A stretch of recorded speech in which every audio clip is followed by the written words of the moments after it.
മോള് വാ, പേടിക്കാണ്ട് വാ. ഓ കാര്യമായിട്ട് നോക്കിക്കോളും.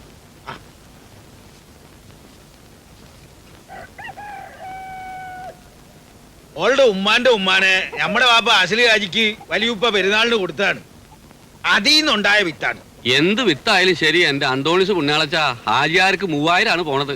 അത് നീ 5000 ആയിട്ട് മടക്കി തരണേ. ഈ കയറങ്ങോട്ട് പിടിച്ചോളീം, കായ് ഇങ്ങോട്ട് എടുത്തോളീം. കായ് എടുക്ക്, ഗുണം വരും. ധൈര്യമായിട്ട് കൊണ്ടുപോയിക്കോ.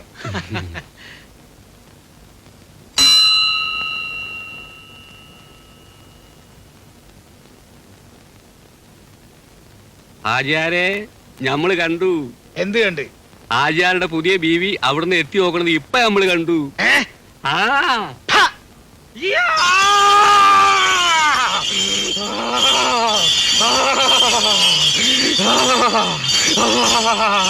അമ്മയ്ക്ക് ഇഷ്ടായി, ഉദ്ദേശിച്ച കാര്യങ്ങൾ നടക്കും. എന്താ അത് പോരെ? അത് മതി.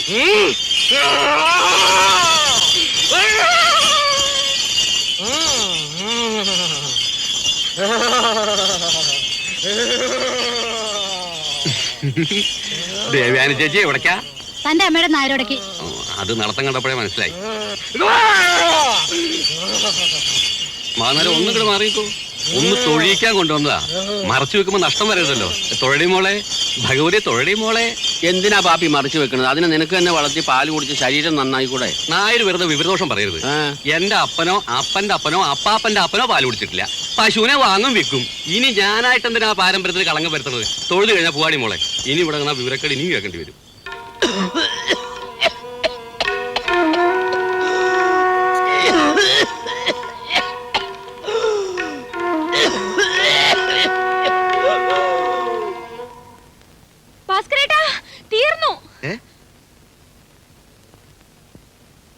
തീർന്നു. അച്ഛൻ മരിച്ചു. അയ്യോ, കുറച്ചു മുമ്പ് നിന്റെ അച്ഛനെ കണ്ടതാണല്ലോ. എന്റെ അച്ഛനല്ല, ഭാസ്കരേട്ടന്റെ അച്ഛൻ. നിക്കടാ, എന്താ കാര്യം? നമ്മുടെ തട്ടാങ്കോവല മരിച്ചു. തട്ടാങ്കോവല മരിച്ചു? വാ പോയി നോക്കാം. തട്ടാങ്കോവല മരിച്ചു. മരിച്ചോ? എപ്പോഴാ? ഇപ്പോ. എപ്പോഴാ മരിച്ചത്? ഞാനൊന്ന് പോയി നോക്കിയിട്ട് വരാം. നമ്മുടെ വഴിപാട് നടക്കട്ടെ. ഇതൊന്ന് പിടിച്ചോളൂ. വഴിപാടുകാരൻ പോയ നിലയ്ക്ക് ഞാൻ ഇനി ആർക്ക് വേണ്ടിയാ തുള്ളുന്നേ? തിരുമേനി, എന്റെ ഭഗവതി,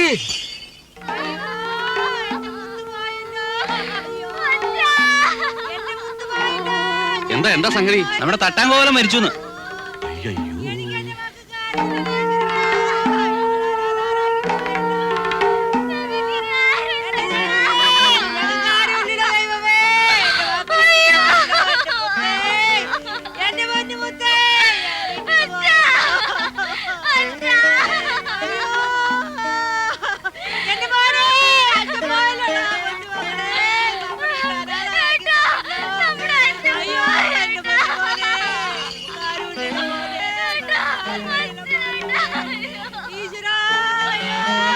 ഇങ്ങനെ കൂടി നിൽക്കാതെ മരിച്ച ആൾക്ക് ഇത്തിരി ആശ്വാസം കൊടുക്കുക. ഇത്തിരി ശുദ്ധമായി കിട്ടിക്കോട്ടെ കേട്ടോ പണിക്കരെ. നിലത്തിറക്കി കിടക്കണം. കട്ടിൽ മറിച്ച് നേരം കിടത്താൻ പറ്റില്ല.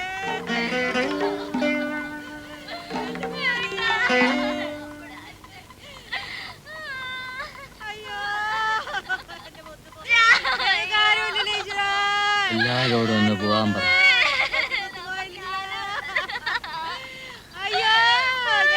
ഒന്ന് നിർത്തുന്നുണ്ടോ? മരിച്ചിട്ട് പോരെ നിലവിളി. ബഹളം വെക്കാനൊന്നുമില്ല. മൂപ്പരൊന്നും മയങ്ങിയതാ. കാവിൽ വെച്ച് കേട്ടപ്പോഴേ എനിക്കത് തോന്നി. ആരോടും പറഞ്ഞില്ലെന്നേ ഉള്ളൂ. ഭഗവതി, ചങ്ക് പൊള്ളിപ്പോയി മോളെ. ഈ പ്രായത്തിൽ ഇങ്ങനെ നിലവിളിക്കരുത്. എന്താടി ഇത്ര ചിരിക്കാൻ? ഇത് ചിരിക്കാനുള്ള സമയ? എന്റെ അച്ഛൻ ഒന്നും സംഭവിച്ചിട്ടില്ല. എല്ലാരും കൂടി ബഹളം വെച്ച് അച്ഛനെ കൊല്ലാതിരുന്നാ മതി. സമയം വരുമ്പോ അച്ഛൻ അറിയാം മരിക്കാൻ. പോട്ടെ ഭാസ്കര, പോയെന്ന് വിചാരിച്ച ആളല്ലേ തിരിച്ചു വന്നിരിക്കുന്നത്. നല്ല യോഗ. വല്ലാത്തൊരു യോഗ. ഇങ്ങനെ എല്ലാരും കൂടി ഓടി വന്നാൽ ആ വരവ് കണ്ടിട്ട് തന്നെ ആള് തീരും. ഒന്നങ്ങോട്ട് മാറുക.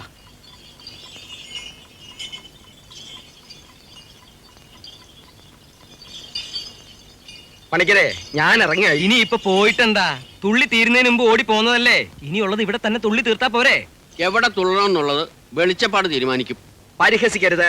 ഒരാൾ മരിച്ചു എന്ന് കേട്ടാൽ ഏത് ഭഗവതിയും ഓടി വരും. പിന്നാണോ ഒരു വെളിച്ചപ്പാട്? അത് ശരിയാ. അയ്യോ, എന്റെ പശു. എന്റെ അന്തോണിസ് പുണ്യാളച്ച ചതിച്ചോ? പശു പശു പശു mbé mbé ഒന്നരക്കൊമ്പി mbé mbé. എന്താ വാപ്പി ഇത്? 3000 കൊടുത്ത് വാങ്ങി എന്റെ പശു പോയി. അപ്പൊ നീ പശുവിനെ കെട്ടാണ്ടാ ഓടിയത്? അല്ല, പശുവിനോട് പൊക്കളാൻ പറഞ്ഞു. ഇതിപ്പോ അതുപോലെ ഒരുത്തൻ ചത്തെടുക്കുമ്പോഴാ ബസ്സുവിനെ കേട്ടാ നിൽക്കണേ. വഴിയുണ്ടാക്കാൻ കരയണ്ട, താൻ ഭഗവതിക്ക് ഒരു പ്രാർത്ഥന കൊടുക്ക, പശു താനേ വരും.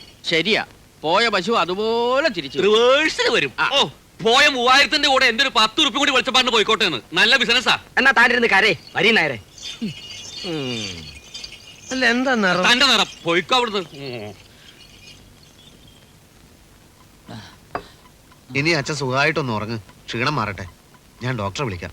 എനിക്ക് കഷായം മതി. ഓ, ഒടുക്കത്തൊരു കഷായം. ഈ കഷായം കുടിച്ചു കുടിച്ചാ ജീവിതം തന്നെ കൈപ്പേറിയ ഒരു കഷായായി പോയത്. ഈ പൈക്കളും നായ്ക്കളും ഒരുപോലെയാണ്, രണ്ടും മണത്തില്ലല്ലോ. അയറ്റിങ്ങൾക്ക് അറിയാതെ അത് വളർന്ന സ്ഥലം അതായി ആര്യാര ദൗത്യത്തിലുണ്ടാവുന്നു. എവിടെയെങ്കിലും കെട്ടിയിട്ട് തട്ടാന്റെ വീട്ടിൽ പോയാൽ മതിയായിരുന്നു അല്ലേ? കയറ് വിട്ടതാ പറ്റിച്ചു. പോയതെന്തായാലും പോയി, നീ കയറും വിട്ട്. പിന്നെ അതിനെ പറ്റി പറഞ്ഞിട്ട് എന്താണ് നമുക്ക് ഫലം?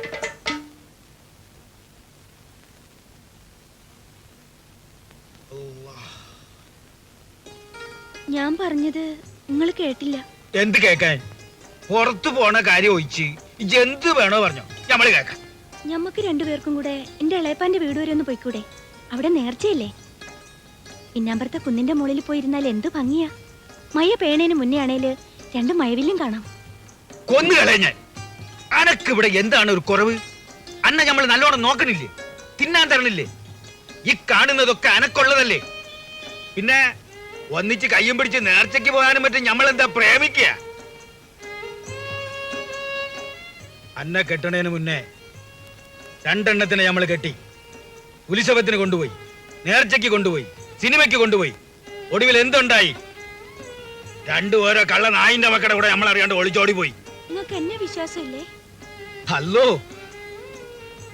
എന്റെ പുന്നാര മുത്തേ, അന്ന ഞമ്മക്ക് 1000 വട്ടം വിശ്വാസമാണ്. എന്നാലും ഒരു പേടി. അതുകൊണ്ട് അന്ന നമ്മൾ എവിടെയും കൊണ്ടുപോകില്ല. ഈ നാട്ടിലുള്ള ഒരു ഹവക്കും അന്നെ കാണാൻ നമ്മൾ സമ്മതിക്കല. അനക്ക് മയവില്ല് കാണണമെങ്കിൽ ഭയുണ്ട്. ഇങ്ങനെ തണ്ണി വായിലെടുത്ത് തുപ്പിയാ മതി. അതിന്റെ ഉള്ളിൽ കാണാം മയവില്ല്. 7 നിറത്തില്. പക്ഷെങ്കിൽ വെയില് വേണം. അല്ലോ സൂക്ഷിക്കണം.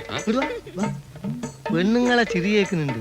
ആചാര ബീവിനെ നമ്മൾ കണ്ടു എന്ന് അറിഞ്ഞാൽ അയാൾ നമ്മളെ മയ്യത്താക്കും. മയ്യത്തായാലും ശരി, എനിക്ക് എന്റെ പശുവിനെ കിട്ടണം. എന്നാലൊരു കാര്യം ചെയ്യാം, ആചാരം നേരിട്ട് എന്ന് കാണാതെ നമുക്ക് നേരെ ആലോചിച്ച് നോക്കിയാൽ എന്താ? എന്നവാ, എനിക്ക് ആചാരം എന്തിനാ? പശുവിനെ കിട്ടിയാ മതി.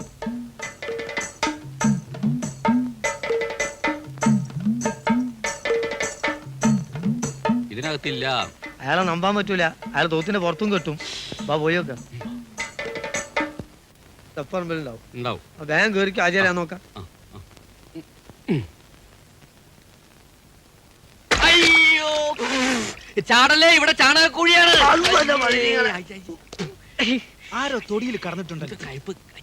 ഈ പട്ടാപ്പകല് നമ്മുടെ താടിന്റെ വീട്ടിൽ കള്ളന്മാരാ. അകത്ത് പോ, അകത്ത് പോ, ഈ അകത്ത് പോ. എന്നെ അവര് കണ്ട ആരാണ്ടാ ചോദിക്കാണ്ട് തൊടി കടന്നത്? ഇത് പെണ്ണുങ്ങളുള്ള വീടാണെന്ന് അറിയില്ലേ?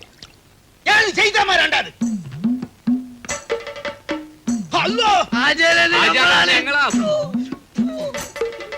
ആചാരെ, എന്റെ 3000 പോയി ആചാരെ. ആ പശു കയറും കൊണ്ടോടി. ചാണകൂയിൽ ഏതായാലും ഇല്ല. അത് ഞങ്ങൾ നോക്കി. ആചാരം ഒന്ന് ചുറ്റും നോക്കി, അവിടെ എവിടെങ്കിലും ഉണ്ടാവും. ആ തട്ടാം ഭാസ്കരന്റെ അച്ഛൻ മരിച്ച് നിലവിളി കേട്ട് എല്ലാം മറന്ന് ഞാൻ ഓടിയത് ഒടുവിൽ എങ്ങനെ ആയല്ലോ കർത്താവേ. ചാവാങ്ങന്റെ നേരെ അവര് മയ്യത്തായ?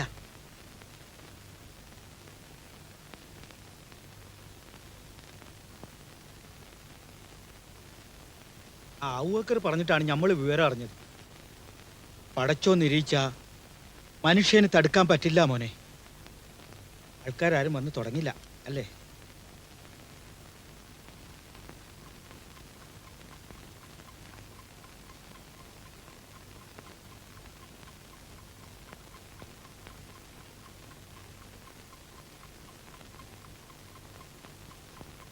എന്തോ ഒരു നല്ല മനുഷ്യനായിരുന്നു.